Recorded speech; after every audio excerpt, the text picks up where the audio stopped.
very rewarding for somebody to take care of their own elderly, but it comes with its own challenges because it is very demanding. When people with dementia are not able to recognize the caregivers, for a caregiver, it is sometimes very unpleasant feeling because it's the same person with whom they have spent their entire life. Unless you are in a position to take care of yourself, the kind of care that you give it to the other person who is in need of care is not going to be a very good quality.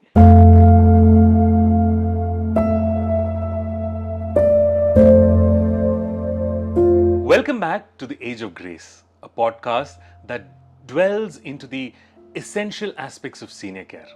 I am your host Kumaran, and this series is brought to you by Happiest Health. Today, we are shifting focus from the elderly to those who care for them.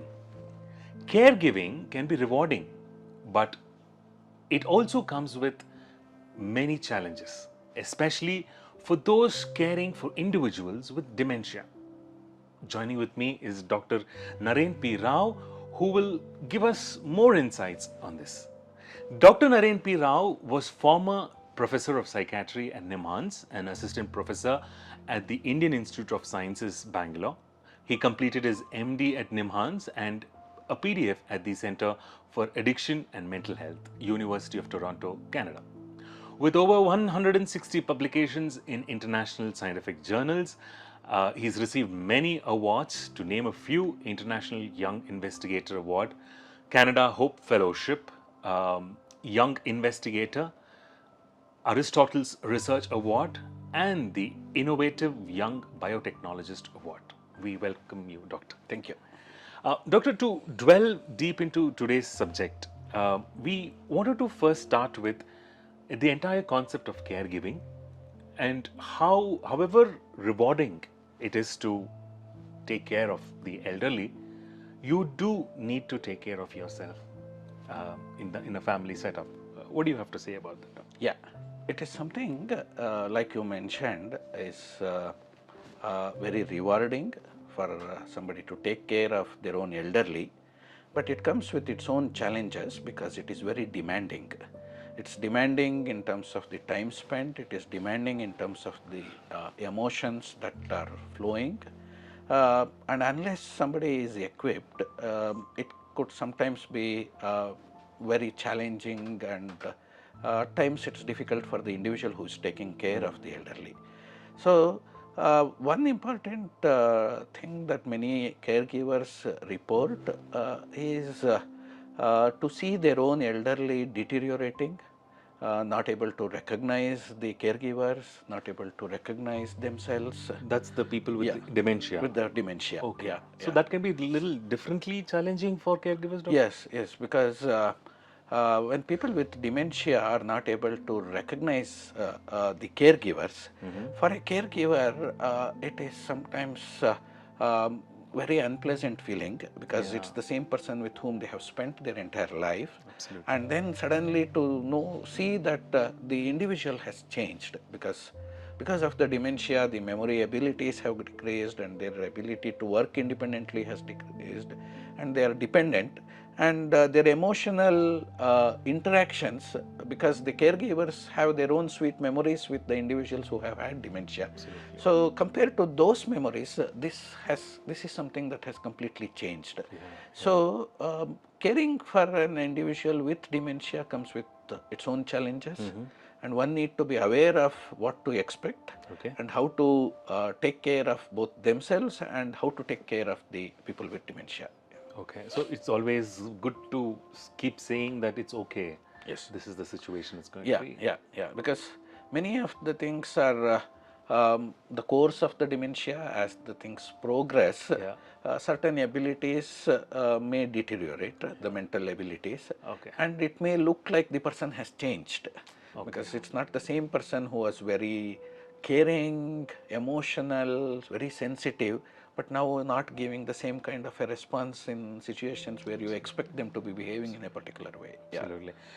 Doctor, so the first question that I started this conversation with you was, of course, while caregiving can be rewarding, the other part of the question is, Doctor, how do caregivers take care of their own health Yeah. in this scenario? So very good question, because to give an analogy, in a flight, it's always announced that first you wear your mask, and then you give it to your give kid it to or your your- kid or Yes, somebody who is sitting yes, next to absolutely, them, yeah. because unless you are in a position to take care of yourself, the kind of care that you give it to the other person who is in need of care is not going to be a very good quality.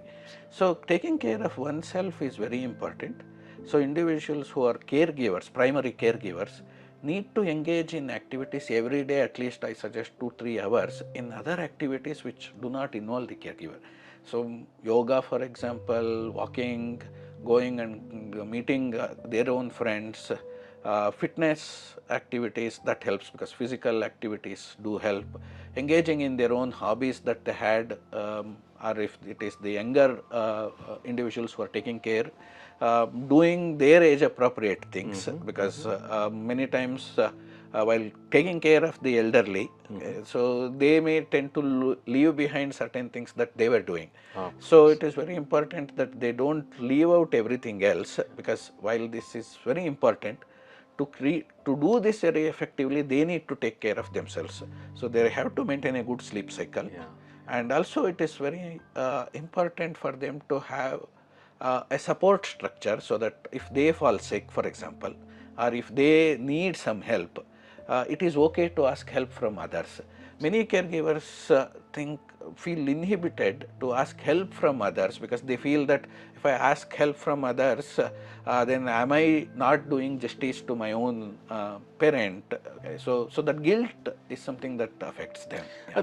The very next question for me was that, of course, caregivers develop that feeling of guilt when their loved ones or the individuals that they're taking care of develop dementia. How do they have to deal with it, doctor? Yeah, yeah. See, many times the caregivers feel guilty because they do think that it is something that they did, or they could have done something much earlier to prevent an individual from developing dementia. But at the same time, it is a biological illness. So dementia is something that happens to the individuals for several factors, and it is not the lack of care or lack of emotional relationship that has led to dementia. So caregivers, rather than owning responsibility for the cause of dementia, need to shift the focus on how do I take care of this person in the remaining days, so that they have a good quality of life, and what do I do. So rather than why, they have to shift to the how will I do, or what do I do next. So in that way it decreases their guilt, and they should not be thinking that they are responsible for the deterioration, or they are not responsible for the person developing the dementia, because this is the common fallacy that makes them to feel guilty, that if I had done something else, would this have prevented the dementia? Yeah. And many times it is not the case. It's not in their hands Yeah, as it's well. not in their hands as well. Thank Yeah, you. Thank you so much, doctor, for this insightful discussion. Thank you.